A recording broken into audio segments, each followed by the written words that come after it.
right, let's take a live look in Rhode Island where officials are giving an update on the shooting that happened at the skating rink yesterday during a high school hockey game. Let's listen in. This is our third update since yesterday within a 24-hour period. What I can tell you again from yesterday is about 2:30 yesterday afternoon, Pawtucket Police received a call for an active shooter at Dennis Lynch Arena. Once we received that call, the police responded within 60 to 90 seconds. What we learned was that there was an individual suspect inside Lynch Arena that had fired upon family members.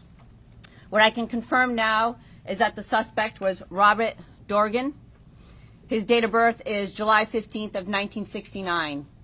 One of the victims was his ex-wife, Rhonda Dorgan, and also his son, adult son Aiden Dorgan.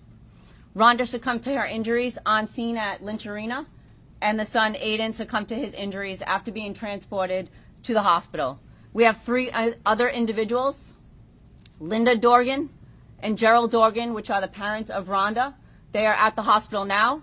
They are in critical care, and we continue to receive updates about their status.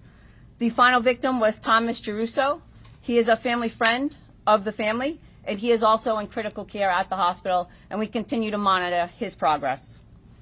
What I can tell you is that they were all at the event for a son, a juvenile son who was playing hockey. It was their senior night, and there was no expectations or any indication that there was going to be any type of violence yesterday at the arena.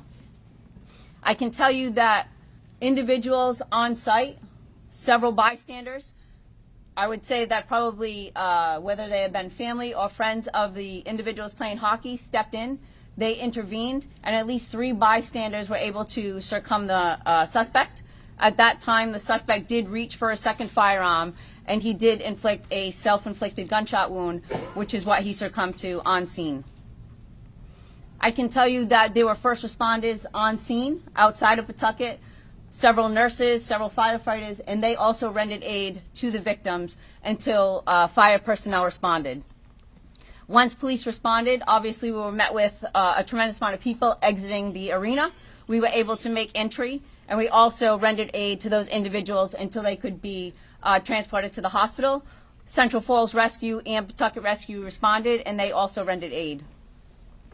What I can tell you from what we've learned so far is that this individual had responded to hockey games in the past to watch their son play hockey, and that this was not unusual for them to respond to watch a hockey game. Again, there was no indication from the family or friends that any violence was underway or that they were in fear of this specific individual. What I would like to say is obviously the investigation is ongoing. We continue to look into maybe what the motivation was. We're not sure at this point what the triggering event was that happened yesterday. We are conducting several search warrants at this time, looking for additional information.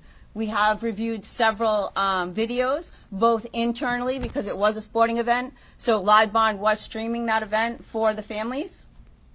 We have also witnessed and we've combed through videos of parents that were videoing their individual children playing the game, which of that they love. So we have been kind of streaming through that to make sure that we're getting a clear picture of what happened.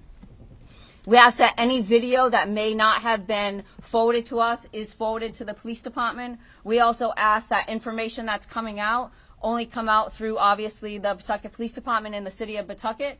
We will be the ones that are pushing out the facts to you. So if you have questions, again, we ask that you reach out to us specifically and not to rely on social media posts. Those posts that are being putting out there are not necessarily accurate, and they're trying to spin a story in a different way. So we ask that you rely on the information that we're giving you. What I also can tell you is, again, we worked with several community events. We've worked with our local partners, our state partners, our federal partners. There was a lot of outside help that showed up on the scene. I can tell you right now we have individuals working in another state with the FBI trying to assist Pawtucket in search warrants that we have ongoing right now.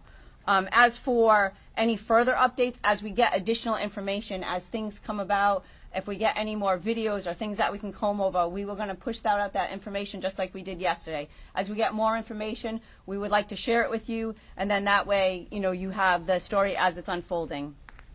Again, what I can say is the suspect did succumb to their injuries yesterday. Our hearts go out to the families that were affected.